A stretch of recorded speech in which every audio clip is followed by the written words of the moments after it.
applied to TIRF's grant because a lot of the researchers who have previously gotten the doctoral dissertation grant are researchers whose work I've followed and I really admire, and I was hoping to be part of that line of scholars. The project that TIRF support helped me to complete was a project looking at the relationship between young English language learners' social place in their classroom, their social identity, the place in the social network of their peers, and their English language learning over their first year in school. Having been a preschool teacher, this was something that I noticed going on in my own classrooms with some of the ELLs in my classroom, was that it seemed like their social place in the classroom had an impact on the kinds of conversations they could participate in, who they were talking to, and then eventually their learning outcomes. And so I explored that in my dissertation research. And one of the things that I found was that, contrary to what I expected, the students who were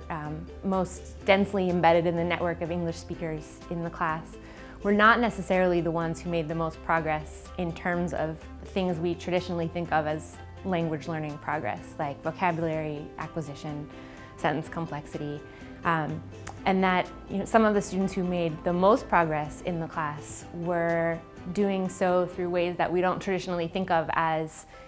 good ways to acquire language, by listening to conversations rather than participating in them actively, and then going off and rehearsing on their own.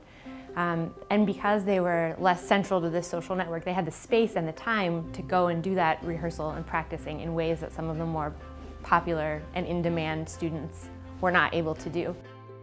So one of the ways that the TIRF grant benefited my research was that I was able to add some pieces to my data collection that I wouldn't have been able to afford otherwise. So one of the things I added was parent interviews, because I needed interpreters to do these interviews. So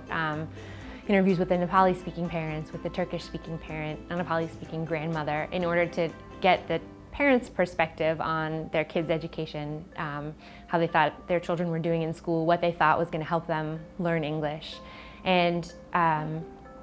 beyond adding to my own findings, the teachers who were in this really underfunded district where they didn't have interpreters had never been able to ask parents these things.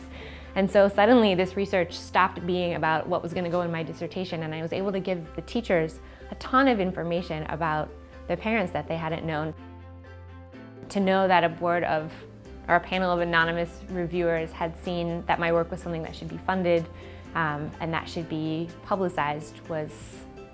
a huge boost to my researcher self-esteem.